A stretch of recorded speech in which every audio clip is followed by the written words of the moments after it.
Bienvenidos a Sandbox, yo soy Daniel Chávez y en cada episodio vas a escuchar lo que nadie te cuenta, cómo se levantan las startups, cómo piensan los inversionistas y cómo se rompe el molde para crecer. Esto no es un curso, es la trinchera del emprendimiento real. Y hoy tengo el gusto de presentarles a Paul Ruiz, fundador y CEO de Banquito, una fintech peruana que impulsa la inclusión financiera a través de herramientas digitales diseñadas especialmente para las microfinanzas, para emprendedores y negocios emergentes. Con Banquito, Paul está demostrando que la tecnología puede ser un puente hacia la estabilidad financiera y que emprender con propósito no está peleado con construir un modelo rentable. En este episodio vamos a hablar de algo clave para todas las startups: cómo manejar tus finanzas desde el día uno, validar sin quemar capital y construir una empresa sostenible. Bienvenido, Paul. Hola, ¿qué tal, Daniel? La verdad es que es un gusto estar aquí. Te agradezco mucho por el tema de la invitación y listo para empezar a ver de todo lo que es relativo a las finanzas y a las microfinanzas en el país. Excelente. Vamos, Paula, arranquemos fuerte. Tú que vienes de un mundo corporativo, donde la gestión financiera es clave, o sea, sin gestión financiera ya no somos nada. ¿Qué aprendizajes de esta etapa te sirvieron para comenzar a emprender? Uy, Daniel, es muy buena la pregunta. Creo que yo en mi aprendizaje he tenido tres grandes eh, puntos que me gustaría rescatar del mundo corporativo. Primero, formar un equipo de trabajo. O sea, tú no puedes esperar crecer si es que no tienes un equipo de trabajo. Y este tipo de trabajo tiene que tener los mismos objetivos, tu mismo propósito, tu mismo entusiasmo, ¿ya? Y ese equipo al momento de estar comprometido te va a acompañar durante todo el proceso del emprendimiento. Lo segundo, creo que es importante, que es lo que no se controla, no se gestiona. Esto va muy alineado al concepto de los unit economics, es decir, que tenemos que tener indicadores y KPIs que nos permitan tomar decisiones rápidamente en entornos sumamente cambiantes como es el entorno de la pyme. Y lo tercero, creo que es el concepto de eficiencia. Hacer mucho con el menor presupuesto posible. Y aquí va algo que creo que es muy importante. Equivocarse al menor costo posible. Pivotear rápido, aprender del proceso, pero siempre considerando que tienes una caja que cuidar, ¿no? Este concepto de eficiencia es sumamente importante dentro del proceso del emprendimiento. Creo que esas son los tres grandes aprendizajes que tengo en del mundo corporativo. Excelente, como vamos con la típica frase de si no se mide, no existe. Exactamente. Si no se controla, no se gestiona. Ujú. ¿Y por qué crees que la mayoría de startups no quiebran por falta de ideas? Porque buenas ideas existen en todo lugar, pero la mayoría quiebra por una mala gestión financiera.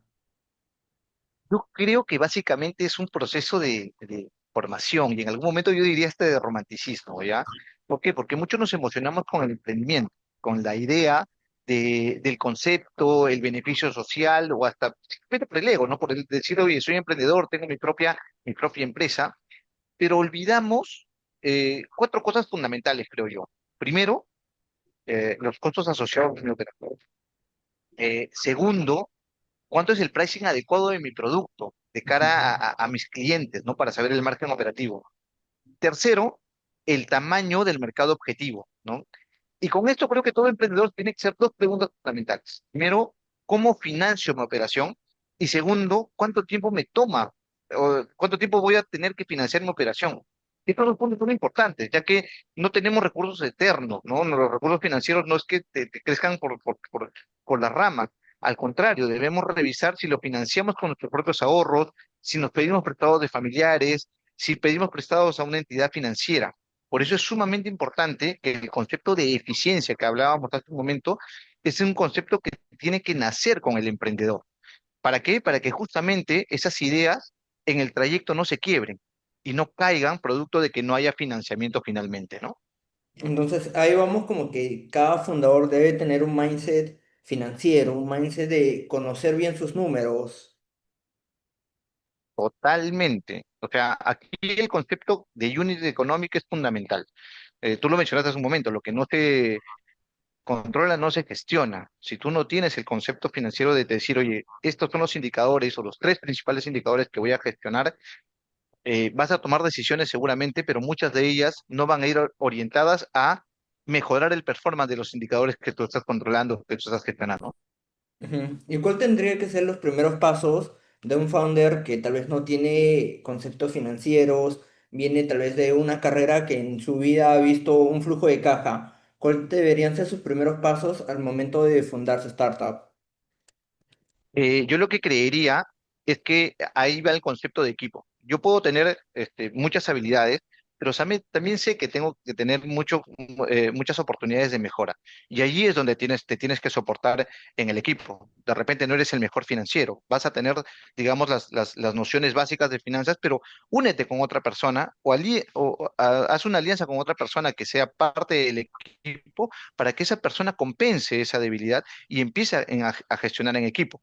Entonces hay muchas cosas, por ejemplo, en la parte de sistemas que yo desconozco, a veces hablo con mi equipo de sistemas y a veces me hablan en chino y le digo, chicos, a ver en español, me pueden decir qué sucede, y entre ellos se entienden, pero yo a veces yo le digo, aterrícenlo a mi nivel y empecemos a gestionarlo de esa manera. Aquí es fundamental el equipo. Si tú de repente no tienes algún tema de habilidad financiera, lo puedes ir compensando educativamente, pero que creo que lo más rápido es tener una persona que te ayude a compensar esa oportunidad de mejora. Tal cual, la base de toda buena startup es un buen trabajo en equipo. Alguien que maneje sistema, alguien que maneje las finanzas, alguien que maneje la parte comercial. Y eso es algo que nosotros tratamos de inculcar en todos los equipos que se forman en los programas de preincubación. Así que todos los chicos emprendedores que están en este programa ya ven por qué deben ser de carreras distintas. No se junten con sus propios amigos siempre. Totalmente. Ahí estoy totalmente de acuerdo. Las capacidades de otros pueden ser nuestras habilidades y allí es donde tú complementas y haces sinergia y esa sinergia es lo que ayuda a crecer. Y lo otro fundamental, ¿no? Tres, cuatro, cinco cabezas piensan mejor que una porque tienen distintas experiencias, tienen distintas nociones, tienen distintos conocimientos. Entonces, eso agrega valor dentro del tema del procedimiento del emprendimiento. Excelente. Y regresando al punto de la medición dentro de las startups, ¿cuáles son los primeros KPIs que debe tener en cuenta una startup desde su primer mes de fundada? Esa pregunta es muy interesante, ¿ya? Porque yo creo que lo aprendí ya mucho en la cancha, pero yo creo que cualquier operación o cualquier emprendimiento, los principales KPIs eh, que debería tener son, creo que cuatro, ¿ya?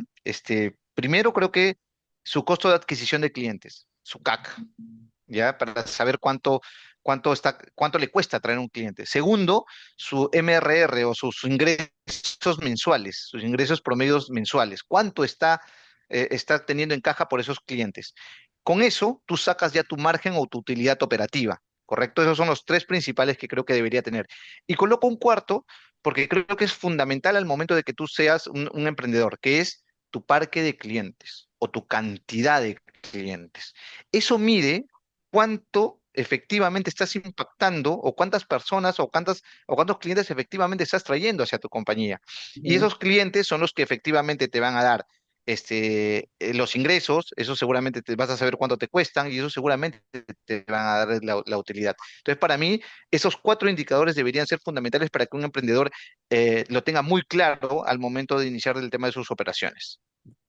Excelente, porque sí, o sea, al final sin estos indicadores no sabes a dónde está yendo tu startup y andar sin rumbos, Exacto. pero claros en los siguientes pasos, al final te va a cobrar factura en algún momento. Y ahí aterrizas el tema de lo etéreo a lo concreto. Una cosa es tener la idea, o sea, esbozarla, gestionarla y todo lo demás, pero cuando no tienes indicadores concretos, reales, medibles, es muy doloroso después porque es muy probable que no tenga éxito el tema del startup. Y aquí también deben tener mucho cuidado, ¿ya? Tratar de tener indicadores que sean medibles y no indicadores que sean ficticios. Y te pongo un ejemplo, ¿no? O sea, al inicio nosotros iniciamos el tema de Banquito y dijimos, ya, ¿cuántas descargas tenemos? Ah, tenemos 1.000 descargas. Oye, pucha, chévere, muy bien, 1.000 descargas. Pero ¿cuántos usuarios activos teníamos de las 1.000 descargas? Y no era ni el 10%. Entonces, el nivel de descargas no era un indicador o un KPI que nos ayudara a nosotros como Union Economic. Finalmente, las personas que ingresaban a los banquitos y pagaban el tema de su cuota de ingresos son las personas que efectivamente nos generaban el tema del flujo de caja.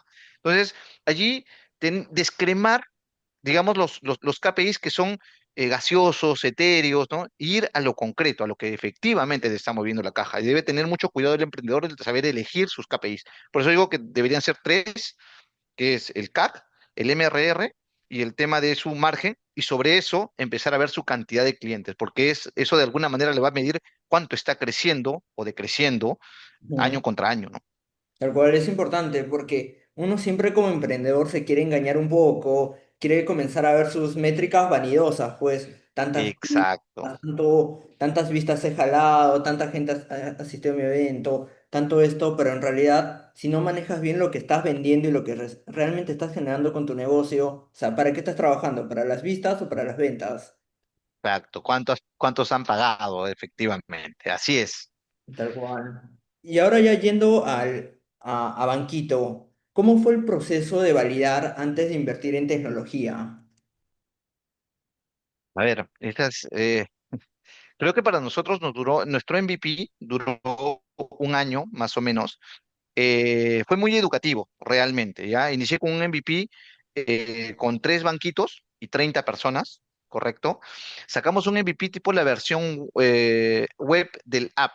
¿A qué me refiero web del app? Es decir, que no estaba un app publicado dentro del Play Store, sino que yo se los pasaba por WhatsApp a mis clientes y decía, instálatelo en tu teléfono, ¿no? Y a pesar de que tenían las dudas, se lo instalaban y ahí sacaban el tema del aplicativo y allí yo podría controlar el tema de todo el proceso, ¿ya?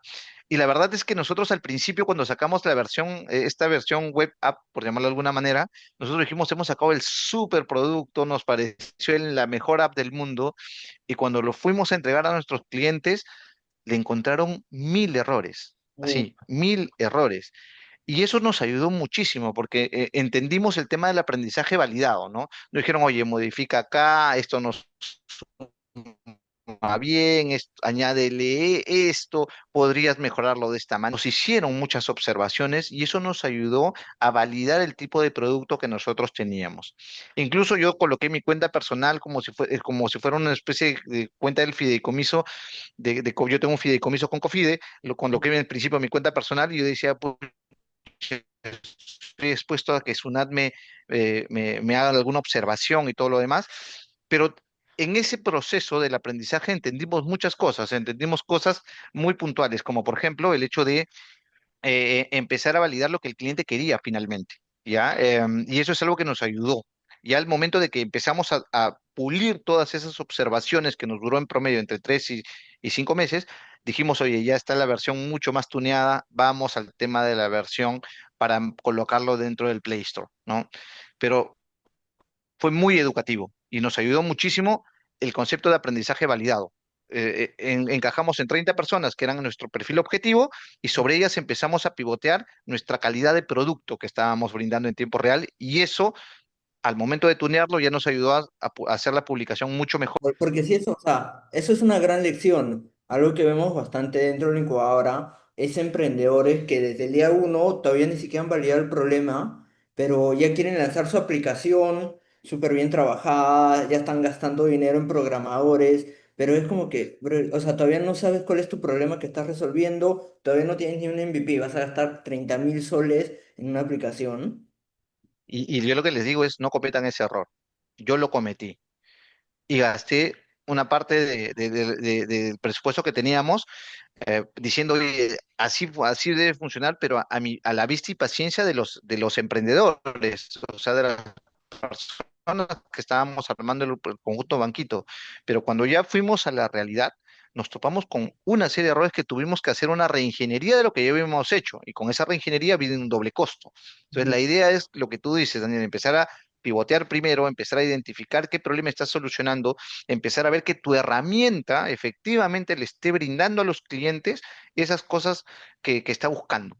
Ese aprendizaje validado es sumamente importante. ¿Para qué? Para modificar el tema de la presentación de tu producto y para que finalmente...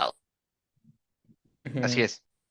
Tal cual, tal cual. Porque sí, considero que es súper importante ese punto. Y ahora, ¿tú qué recomendación o qué consejo le darías a los emprendedores para que manejen esta frustración? Porque uno a la primera piensa que la va a tener, pero en todo este proceso te das cuenta que no funciona. Tal vez tu primer MVP ni siquiera llegas a validarlo porque el cliente ni siquiera llega a comprarlo. ¿Qué recomendaciones le das para que manejen esta frustración? Lo primero que tiene que pasar es que ellos tienen que saber escuchar a su cliente. Es fundamental. O sea, como te decía al principio, a mí me patearon la primera aplicación, me dijeron, no, esto, me le encontraron una serie de errores, pero yo pude haber agarrado y dicho, ya no funcionó y me quedé ahí. Entonces fui y le dije, oye, ¿por qué no funcionó? ¿Cuál fue el motivo? ¿Qué es lo que, cómo te gustaría que te lo presente? ¿Cuál es la modificación? Si tú le tuvieras que modificar algo, dime qué es, ¿no? Entonces, al momento de escucharlos, es cuando efectivamente se valida el aprendizaje. Y es donde tú agarras y dices, oye, entonces por aquí, si yo te cambio esto, podrías tener el producto, sí, si yo te cambio esto, podrías tener el producto, sí, y allí es donde tú aprendes. Y aquí tiene que tener mucha resiliencia, ¿no? Cada emprendedor que sale se puede equivocar 1000 veces, pero estoy seguro que el buen emprendedor se va a levantar 1001 veces para continuar con ese proceso. Entonces, la recomendación es que escuchen. No hay otra forma. Tienes que escuchar a tu mercado. Al momento de escuchar a tu mercado, seguramente tú vas a interiorizar eso y lo vas a plasmar en el proyecto y sobre el proyecto empiezas a trabajar las modificaciones que tienes que hacer con tus clientes. Tal cual, tal cual. Y ya yendo al tema del error típico, ¿cómo evitar el error de crecer rápido pero sin flujo de caja? Es una muy buena pregunta. ¿Cómo evitar el... A ver, yo creo que hay dos cosas que me parecieron interesantes. Y creo que una cosa lo hemos hablado y otra cosa creo que juntos lo hemos escuchado en el último evento en el que tuvimos, ¿no? El primero es el tema del Unique Economic, ¿ya? Tienen que tener claros sus indicadores.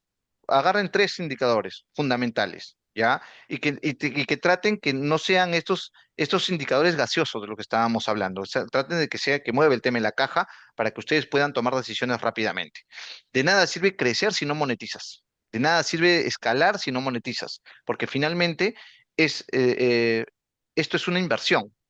¿Correcto? Y el segundo concepto, fuera de Unit Economics, es el tema del concepto del bootstrapping, que como te decía, en el Perú Venture Capital hubo un foro exclusivamente de eso, y que el bootstrapping no es otra cosa que tratar de hacer rentabilizar tu empresa, ¿ya? Con fondos propios, sin necesidad de tener inversión de afuera o sin necesidad de tener deuda de afuera, tratar de hacerlo por tus propios medios. Esto contiene un reto muy, muy grande, porque la idea de rentabilizar es que tú puedas armar de manera muy eficiente tu organización que te permita plasmar cantidad de clientes, tener caja y sobre eso también tener utilidad para poder sostener el tema de la operación. Pero creo, y estoy casi seguro, de que ninguno de nosotros invierte para no ganar. Tal Ese es cual. mi concepto. Creo que nadie invierte para no ganar. Y un emprendedor por decisión está invirtiendo en su empresa, está invirtiendo en su compañía. Y si estás invirtiendo tus ahorros, los ahorros de los familiares o alguna deuda que has tenido, si estás invirtiendo, tú esperas ganar. Entonces, para esperar a ganar, tienes que tener claro cuál es tu objetivo, cuáles son los indicadores que te van a transitar a tu objetivo y cómo vas a financiar ese trayecto o ese camino, ¿correcto? Entonces, para mí los conceptos de Unit Economics, ¿ya? Y el concepto de bootstrapping están muy asociados a esto para que nosotros empecemos a crear compañías que desde el principio piensen en generar utilidad. Y eso, por ejemplo, fue uno de los errores que yo cometí al principio, ¿no? Tal cual. Porque sí, o sea, tener bien claro tu mapa de ruta, a dónde estás yendo, a dónde quieres ir Tu, y cuánto tu tienes. roadmap.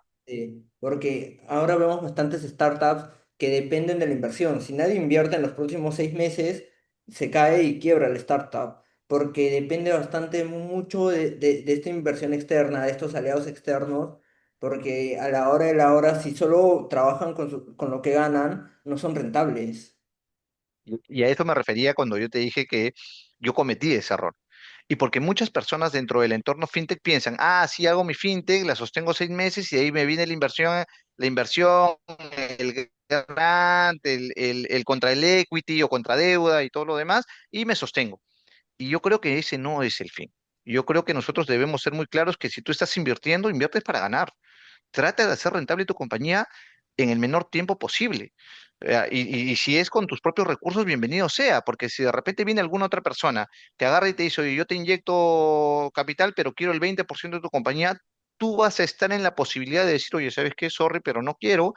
yo tengo capacidades como para seguir escalando mi compañía, o si tú ves que efectivamente esta persona te va a agregar mucho valor y te lo va a escalar muy fuerte, bueno, empiezas a sentarte con la persona, pero te da la capacidad de que tú elijas con quién te quieres sentar y qué Ujú. propuesta escuchar. Entonces, en ese sentido, creo que es sumamente importante que nosotros tengamos en la conciencia de que debemos estar orientados a que nuestras empresas tienen que ser rentables.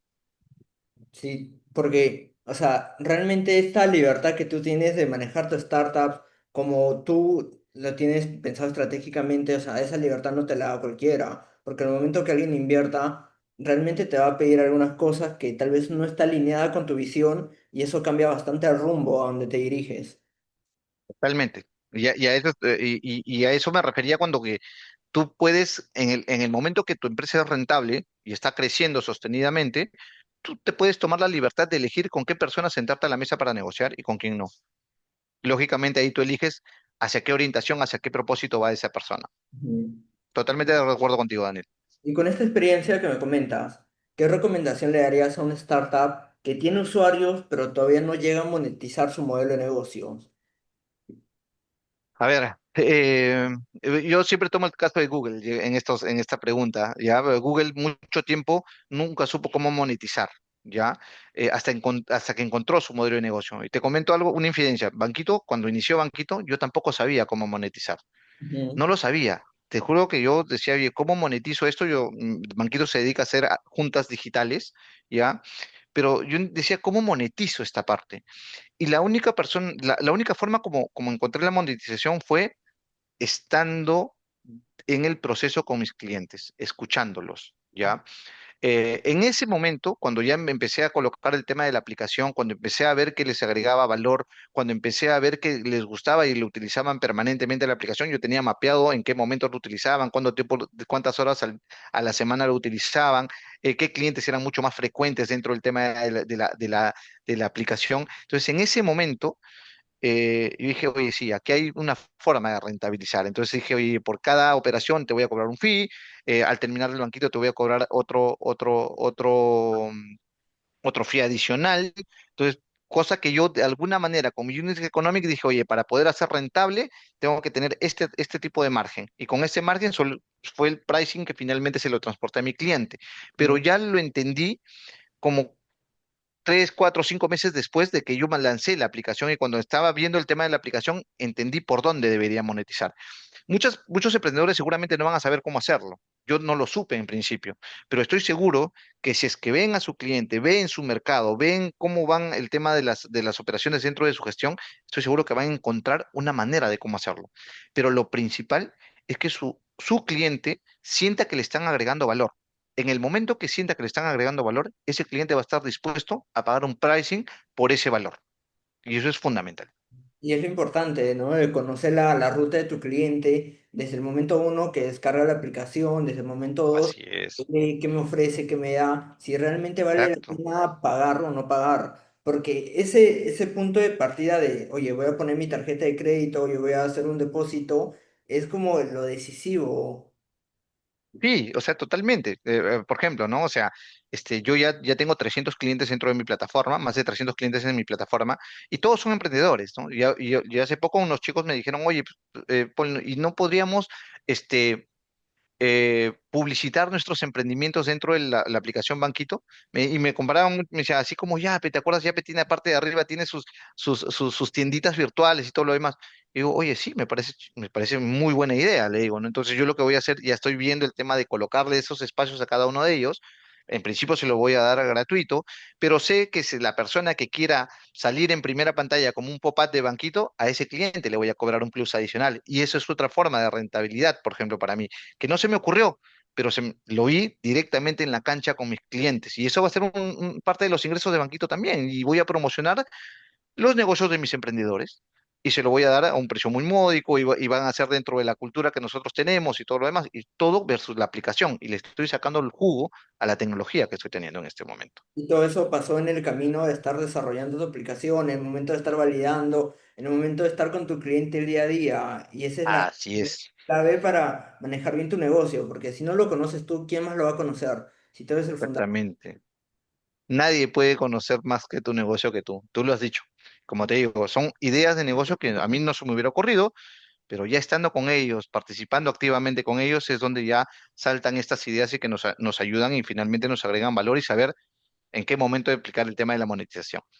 Ujú. Y bueno, algo que yo alabo bastante de Banquito es este propósito social que tienen, de la inclusión financiera a personas que normalmente no tendrían un crédito. Pero ¿cómo equilibras este propósito de necesidad con la rentabilidad? A ver, el 65% de las personas que participan en Banquito son del segmento femenino, ¿ya? Em, y mucho de este segmento femenino cae en la zona gris negra del sistema financiero formal. ¿Qué quiere decir? Que no los ven o no los quieren ver, porque no pueden demostrar el tema de sus ingresos. Con Banquito lo que hago yo trato de que estas personas vayan hacia el tema de la formalidad, vayan hacia el tema de tener un préstamo seguro, formal y en la frecuencia y la flexibilidad que mi cliente necesita. Eso es un valor agregado fundamental. Y vuelvo al tema del valor. En el momento en que ellos vean valor del producto que le estamos dando, es donde están dispuestos a pagar algo. Entonces yo también les digo, o sea, esto es una empresa, es una compañía. La empresa tiene que generar ingresos para poder brindar el servicio. Y eso es lo que le digo, ustedes son emprendedores, ustedes saben de margen, saben de utilidad, saben que tienen que ganar. Banquito es exactamente lo mismo. Entonces, yo les voy a cobrar un fee por todo este tema del servicio que les estoy brindando, pero porque ustedes están recibiendo un valor adicional de Banquito. Como te digo, y cuando ya recibieron el valor es donde están dispuestos a hacer el pago del pricing que les estoy colocando como experiencia. Entonces, y allí la carga social que tengo como empresa es sumamente fuerte, pero también he podido, sobre la carga social, encajar un modelo de pricing, encajar un modelo de negocio que me está acompañando para hacer mi empresa rentable y viendo el tema del crecimiento. Mm, excelente, o sea, se nota bastante esta gran diferencia en la que se tiene entre Banquito y cualquier otra microfinanciera o cualquier banco que no te ofrece este crédito a esta zona gris Mm. que tú dices. Y lo otro, y creo que lo mejor, Daniel, es que vos de mis clientes, ¿ah? Y me dicen, Banquito es más seguro que el préstamo Piraña. ¿Por qué? Porque estas personas, al momento de estar en la zona gris, negra del sistema financiero, la única forma en la que se podían financiar Ujú, es yendo hacia el mercado informal, al crédito gota a gota, que es un mercado mucho más inseguro y con métodos de cobranza sumamente extorsivos. Entonces, yo le digo, sobre el tema de la formalidad, te estoy dando seguridad y esa ujú, seguridad es parte del valor del producto también. Entonces, ¿a qué me refiero con esto? ¿No? Que cada emprendedor tiene que empezar a ver su valor, pero su valor 360 grados, para ver cómo impacta durante toda la vida de su cliente y qué beneficio le están dando fundamentalmente. ujú. Y ya, para seguir avanzando, si tuvieras que resumir en una sola frase, ¿qué diferencia hay entre una startup que crece y una startup que sobrevive? ¿Cuál sería esta frase? Una sola frase. Yo lo que creo que es orientación a resultados con objetivos claros y exigentes. Eh, Creo que tú tienes que tener un objetivo. Ese objetivo tiene que tener, de alguna manera, te tiene que mover la caja de la compañía. O sea, tienes que tratar de ser rentable. Por eso digo que tienes que tener una orientación a resultados con objetivos claros y exigentes. Tu equipo tiene que estar comprometido con esos objetivos para poder llegar a la meta, ¿ya? Tu equipo tiene que estar comprometido con el hecho de tratar de hacer margen. Tu equipo tiene que estar comprometido con tratar de llegar a la mayor cantidad de personas o mayor cantidad de clientes. Eso es fundamental. Y, para mí, creo que eso hace la diferencia entre una startup que solamente crece constantemente versus otra que solamente sobrevive, ¿no? O está esperando el tema del financiamiento externo y todo lo demás. No, financiate tú mismo, pero la única forma de financiarte es aumentando tu parte de clientes, tratando de ir a mejores mercados o mayores mercados, tratando de ser eficiente de seleccionar al perfil correcto de tu cliente, tratando de colocar el pricing adecuado, tratando de minimizar el costo de adquisición de clientes. Creo que todas esas cosas son las que encajan directamente en este proceso. Lo importante ahí maximizar cada sol que se llega a tener y tratar de multiplicarlo lo mayor posible. O sea, maximizar cada pequeño esfuerzo y que realmente tenga un buen resultado, ¿no? concepto de eficiencia, así es, totalmente. O sea, creo que eso nos acompaña permanentemente, ¿no? Hacer mucho con poco.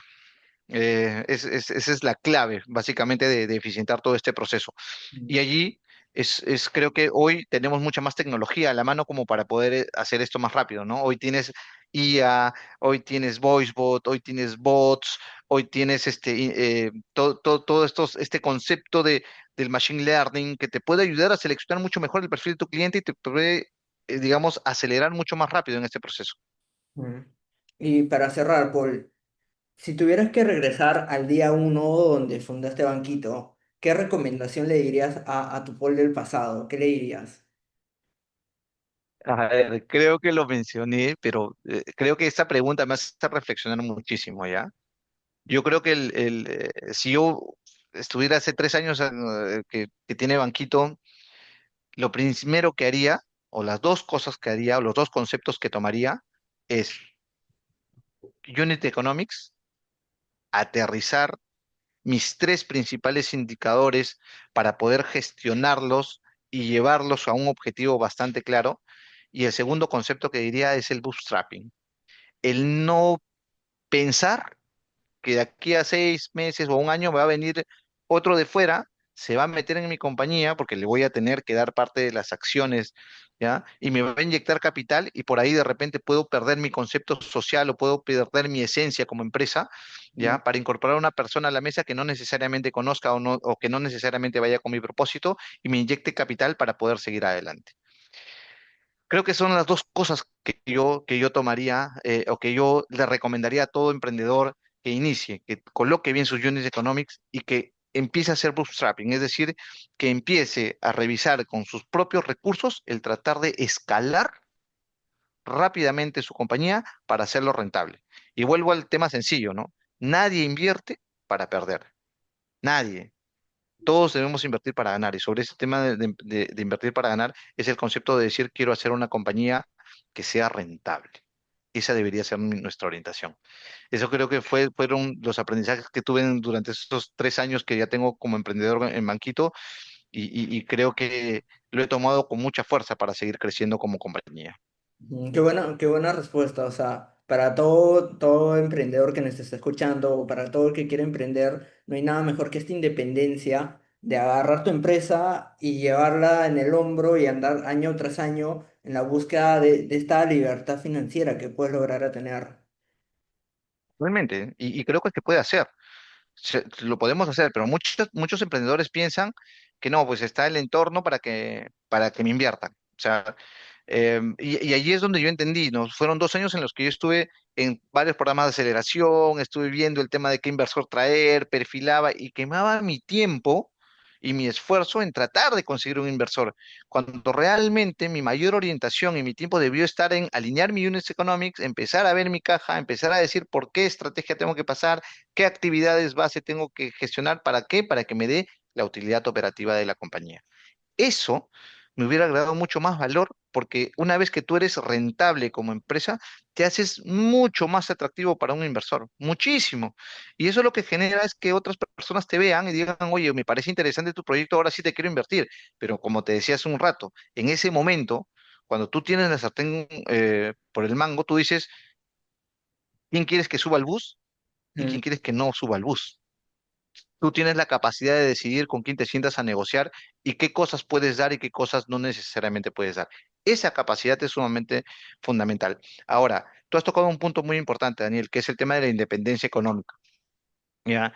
Y yo creo que todo emprendedor debe saber que, o sea, al momento de emprender, mínimo un año o 2 años, tú vas a tener que sufrirla muchísimo en la parte de independencia económica y mucho va a ser parte de tu inversión o de la inversión que tú tengas de algunos familiares en general, pero trata de hacerlo lo más eficiente posible, porque ese tema, si tú lo logras sacar correctamente, te va a dar la independencia económica de la que estás hablando, Daniel. Te va a dar el tema de que va a poder solventar todos los gastos que tú tienes para ti, para tu familia, para tu entorno, y lo mejor de todo, es muy probable que tú les termines dando más trabajo a más peruanos. Es lo Y eso es lo que necesitamos para salir de esta crisis que estamos teniendo. Y bueno, muchas gracias, Paul, por tu tiempo, por tus sabias respuestas. Ahí tienes un tiempo para mandarle un saludo a alguien que quieras no sé, reconocer en este minuto que tienes. No, muchísimas gracias a ti. La verdad es que me encanta este espacio y me encanta que le digamos las personas que estén viendo este podcast, cuando nos lleguen a ver, tomen estas referencias como gran, no digo verdad, pero digo un norte que de repente los puede orientar.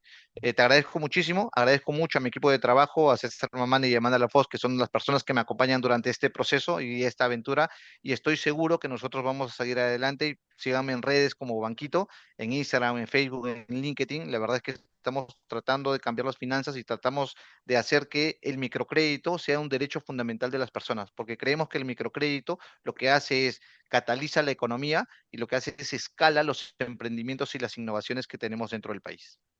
Excelente. Gracias, Daniel. Gracias, Paul, y muchas gracias a todos por acompañarnos en este episodio. Recuerda que no hay fórmulas mágicas, sino solo decisiones y acción. Nos escuchamos en el siguiente capítulo. Hasta luego. Nos vemos, gracias.